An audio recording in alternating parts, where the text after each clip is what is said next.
Hey everybody, Eagle Run 23 here. Welcome to Eagle Reloads, where we are learning how to reload on our Dillon 550C. I don't say this at the front of every video, but I'm going to say it on this one. We are 100% new, learning how to reload, teaching ourselves, and we have run into a bit of a situation while we are getting ready to learn how to reload 6.5 Creedmoor. We've had a ton of success with the 9mm. I have made 400 or 500 rounds. I've shot about half of those, and we have a dialed in load that all of our guns like, and everything is happy. We decided to stretch our legs a little bit. We got in some 6.5 dies, which we're using the Redding 6.5 set here. More on that later, because we're kind of the point of this video. We are not ready. But it has nothing to do with our reloading components. We recently got in some large primers, and we have some large brass. Now we're gonna work up our loads with this, and we've also got some factory ammo that we'll be reloading, so on and so forth. And then the big news is we finally found a 6.5 powder. This is the Sta-Ball 6.5. From what I can tell, this is a great solid go-to powder. They had, I believe that was Midway, had 2 of those in stock. We grabbed them both. So I think we have everything we need. Do I have 6.5 bullets? Can't believe I forgot about these. We've got these burners that I showed you. Beautiful looking bullet here. I love the reloading components and getting to see them in their individual states. It's kind of a cool thing. We actually got some 223 in. And those guys are so stinking tiny. Almost comical. You know, I'm familiar with having, the big round, but when you see them broken down like that, it makes you realize that this is not, a devastating round, much like some of the bigger 30 cal stuff. Our drama now is coming into play with go, no-go gauges. And the problem is that our bolt, and I can't show you any of this, our bolt will not close on our barrel with a round in the chamber. It also won't, that's a no-go. It also won't close with a go gauge or a no-go gauge. These are from Forester. I'm planning on being in 6.5 for a long while, so I tried to get the best gauges that I could find.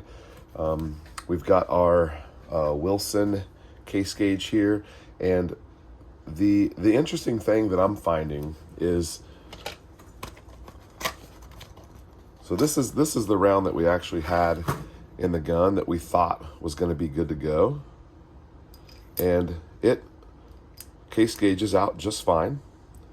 You can see it lined up just with the case. Everything looks just fine. Now I understand that there's a third gauge. It's called a field gauge, and I think that your gun should never close on a field gauge. I think that's what that is. But the go and no-go still has a little bit of, I don't know that I fully understand what's happening here. So here is the no-go gauge. And I guess I didn't think that would go. But it does. This is supposed to be representative of my chamber. We're completely flush there. And then this one over here is the go. So it should go, and it does. Everything seems fine there. It's actually a little wiggly in there. Let's see what this one is. Maybe a little less wiggly than around. Maybe even more. So the fact that all of these go, I don't know. See, and I don't have any marks on my bullet tip here. So I don't believe that I'm jamming into the lands and grooves. I don't think I am. I'm not going to put those components in here on camera because we're trying to stay on the up and up here with YouTube. Although I don't know, I can't explain to you why that would be an issue, but who knows? We're dodging imaginary targets here with these guys. They don't seem to have any rhyme or reason on what you can and can't show. The no-go gauge and the go gauge both go in here fine, but what's hard for me to know is that when the round goes in the chamber, it actually doesn't go all the way in. It goes about like that because your extractor is sitting there with the bolt, right? So I can't tell how far this guy is going in there, because when you're looking down in there, you can't tell, and it would make a big difference between. Let me see if you can see, like a big difference between there and there. Obviously, there's a big variance, and some of those are safe and some of those aren't. So, just trying to learn about this as much as I can. And I want to give a huge shout out to Echo's Reloading Chamber. That guy has been he doesn't know me at all, and he reached out to me. I've been a guest on his live stream. We've been texting, and what a super solid guy. If you don't follow him, or even if you do follow him, just go give him a thumbs up on one of his videos, because solid dude and great information. And it's like one of those people that you feel like you've known forever, but I've only known him for like a couple of weeks, and we've never even talked on the phone. I mean, we've chatted on the live stream, but anyway, excited to be a part of this reloading community. Some super quality people.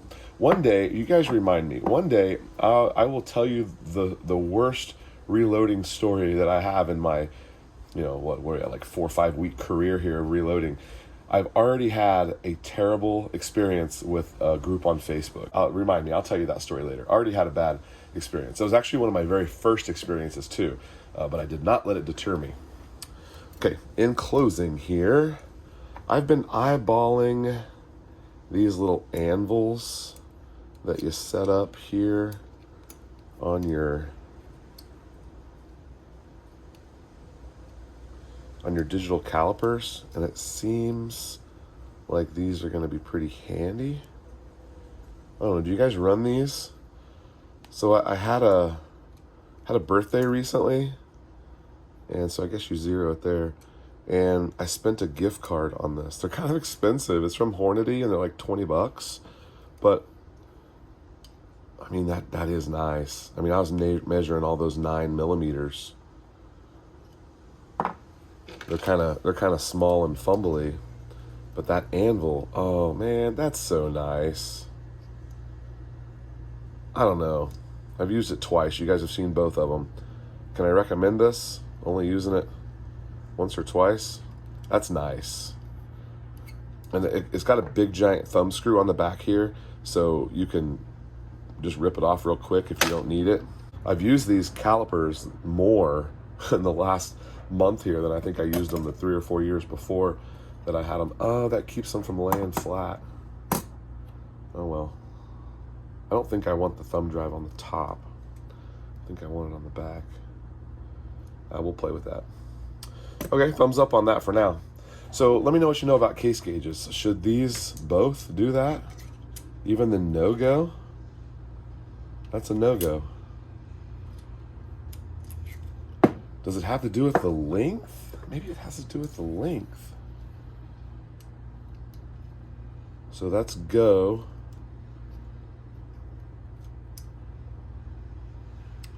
You can see that there.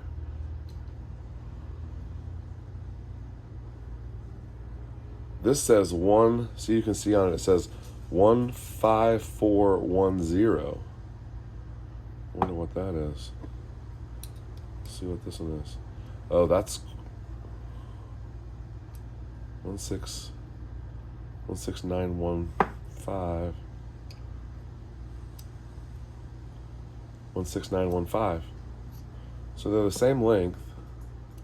It must be wider.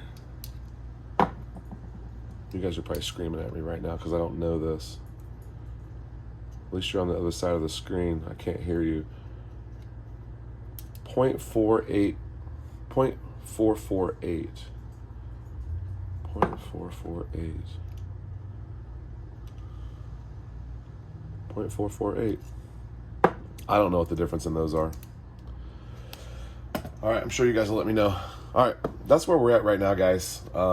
We're going to pause the 6.5 Creedmoor. We're going to jump over and skip ahead to 223. We got a couple different guns that will shoot that, and I don't have dies though. Dang. I got to order 223 dies. I don't think, no, I have 9mm and 6.5.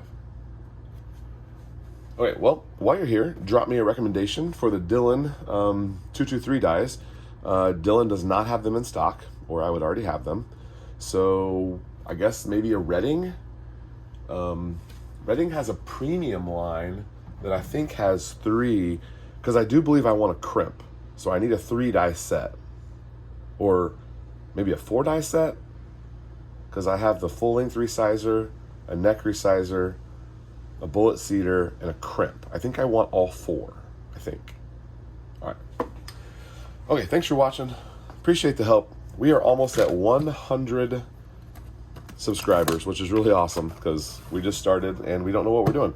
But at 100 subscribers, we can start to live stream. So thanks for watching. Thank you for subscribing, and we'll see you next time. Eagle Run 23.